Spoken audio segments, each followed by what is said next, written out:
আসসালামু আলাইকুম। আপনারা সবাই কেমন আছেন? আশা করি সবাই ভালো আছেন। আলহামদুলিল্লাহ আমিও ভালো আছি। এই তো সকাল থেকে আমার ব্লগটা স্টার্ট করলাম। এখন ভোর 6টার মতো বাজে। অনেক সকালে মাছওয়ালা মাছ নিয়ে আসছে বাসায়। তো এসে ডাকাডাকি করতেছে মাছ কিনবে কিনা। তো আমার হাজবেন্ড ঘুম থেকে উঠে মাছ কিনলো। আর আমি মাছটা রেখে আমি নাস্তা বানাতে বসলাম। অনেকদিন পর নাস্তা বানাচ্ছি আর কি। আমি তো সকালবেলা তেমন নাস্তা বানাই না, তো আজকে ভাবলাম একটু বানাই। তো সেমাই রান্না করলাম আর রুটি বানালাম।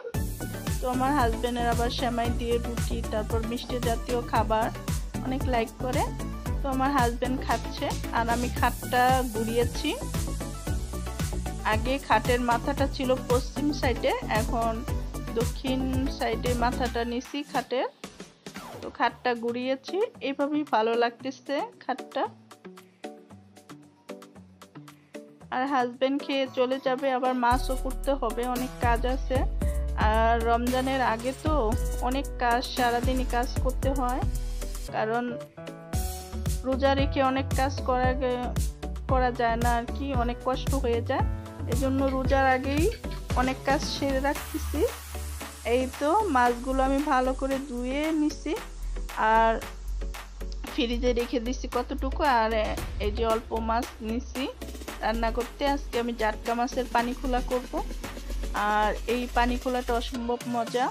আর বটবটি আলু দিয়ে এই যে চাপা শুটকি রান্না করব। আর আমি ডাল দিয়ে আম খেতে মন চেয়েছে, তো উঠানে কয়েকটা আম পেলাম। তো এখানে সব কিছু কেটে নিছি, পেঁয়াজ, টমেটো, তারপর আম, কাঁচামরিচ, ধনেপাতা আর হলো শুটকি ভালো করে ধুয়ে নিছি। এই তো আমি ডালটা বসিয়ে দিছি, ডালটা বলক উঠে গেছে। আর পানি খোলাটা হাতে মেখে বসায়। এখানে আমি মাছের মধ্যে পেঁয়াজ কুচি দিয়ে দিলাম,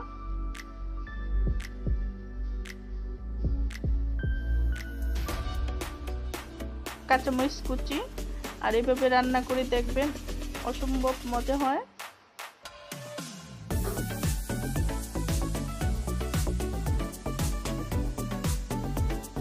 দিয়ে দিলাম টমেটো কুচি,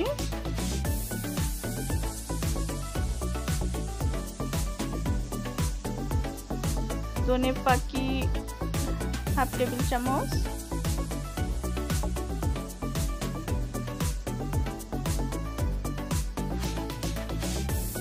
হলুদ ফাঁকি হাফ টেবিল চামচ, আদা রসুন পেস্ট 1 টেবিল চামচ, আর স্বাদ মতো লবণ। আমি এটা বেশি মশলা দিব না, পানি খোলাতে একটু সাদা সাদা হয়, হালকা কালারের জন্য হালকা একটু হলুদ ফাঁকি দিলাম। আমি আর কোনো মশলা ইউজ করব না।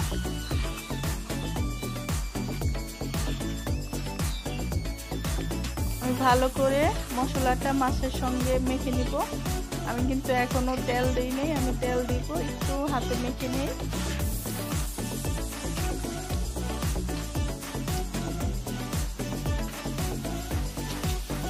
পেঁয়াজ, কাঁচামরিচ, টমেটো চটকিয়ে নিচ্ছি।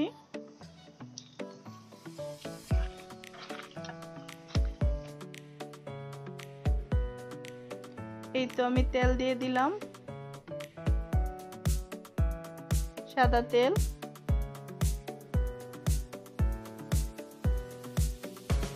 আবারও হাতে মাখিয়ে নিব।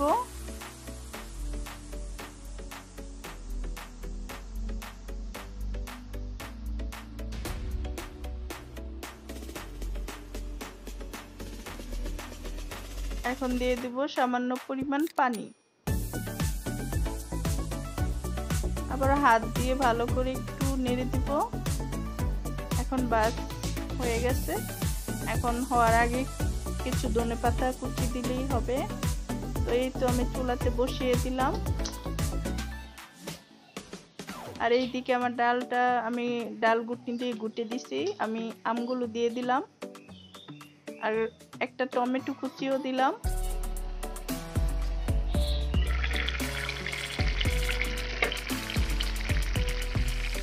এই তো কিছুক্ষণ পর আসছি, 5 মিনিট পর মাছটা বলক উঠে গেছে।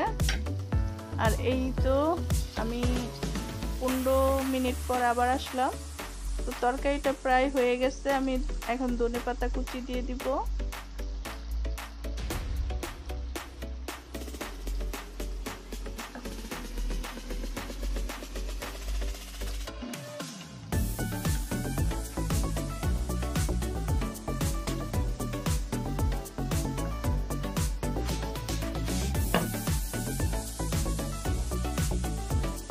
এই তো হয়ে গেল আমার জাটকা মাছের পানিখোলা। দেখতে অনেক ইয়াম্মি লাগছে, খেতেও অনেক মজা হয়েছে। আর এই দিকে আমি বটবটি আলু ভাজি করে নিব। আমি মশলা কষিয়ে আমি শুটকি দিয়ে দিলাম। শুটকিটা আমি ভালো করে কষিয়ে নিব। আর ভাজি রান্নাটা দেখাবো না, সবাই যা পারে। এই তো শুটকি দিয়ে বটবটি ভাজি, জাটকা মাছ পানিখোলা আর আম দিয়ে ডাল।